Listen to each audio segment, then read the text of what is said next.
ഹരിവ്യാസചരിതം. മധുരാപുരിയിൽ ഹരിവ്യാസൻ എന്നു പേരായി ഭക്തസത്തമനായിരിക്കുന്ന ഒരു ബ്രാഹ്മണനുണ്ടായിരുന്നു. അദ്ദേഹം സകല ജീവജാലങ്ങളിലും ദയയോടുകൂടിയും സകല ജീവജാലങ്ങളും ശ്രീഹരിയാണെന്നുള്ള വിശ്വാസത്തോടുകൂടിയും സകല ചരാചരങ്ങളെയും വിഷ്ണുമയമായി കണ്ടുകൊണ്ടും കഴിഞ്ഞു വന്നു.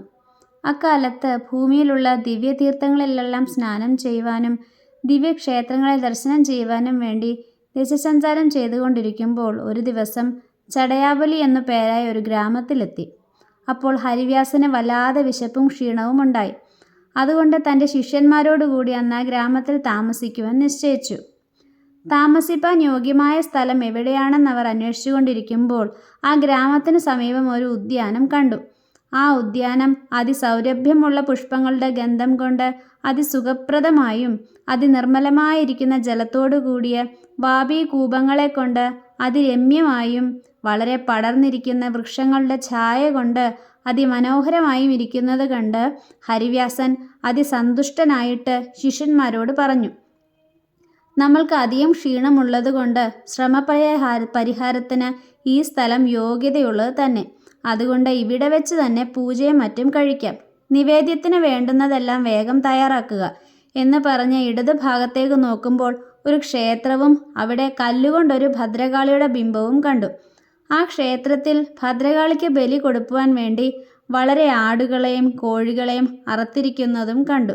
അത് കണ്ട് ഹരിവ്യാസൻ കരുണ കൊണ്ട് ആർദ്രമായ മനസ്സോടുകൂടി നിൽക്കുമ്പോൾ ചില ജനങ്ങൾ ആടുകളെ കൊണ്ടുവന്ന് ഭദ്രകാളിയുടെ മുൻപിൽ നിർത്തി വെട്ടുവാൻ ഭാവിച്ചു.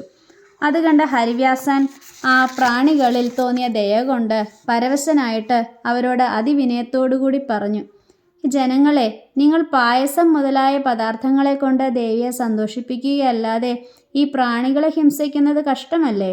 ഈ ജീവികളെ കൊന്നതുകൊണ്ട് നിങ്ങൾക്ക് സിദ്ധിക്കുന്ന ഭോഗങ്ങൾ നശ്വരമല്ലാതെ ശാശ്വതമല്ല. അതുകൊണ്ട് നിങ്ങൾ ഈ ക്രൂരകൃത്യത്തെ ത്യജിച്ച് പായസം മുതലായ പദാർത്ഥങ്ങളെ കൊണ്ട് ദേവിയെ സന്തോഷിപ്പിച്ചുകൊള്ളുവിൻ. ഇത് കേട്ട് ആ ജനങ്ങൾ വളരെ മദത്തോടുകൂടി ഹരിവ്യാസനെ പരിഹസിച്ചു ചിരിച്ചു. ഹരിവ്യാസന്റെ മുന്നിൽ വെച്ച് അവർ തന്നെ കത്തി കൊണ്ട് ആടിനെ അറുത്തു. അത് കണ്ടപ്പോൾ ഹരിവ്യാസന് വല്ലാതെ ദുഃഖം തോന്നി. ഉടനെ തൻ്റെ ശിഷ്യന്മാരോട് പറഞ്ഞു, ഞാനിപ്പോൾ പൂജ ചെയ്യുന്നില്ല, നിവേദ്യം ഒന്നും തയ്യാറാക്കണ്ട. ദേവിയെ പ്രസാദിപ്പിച്ച ഈ ജീവബലി നിർത്തിയിട്ടല്ലാതെ എനിക്ക് പൂജയോ ഭക്ഷണമോ ഇല്ല.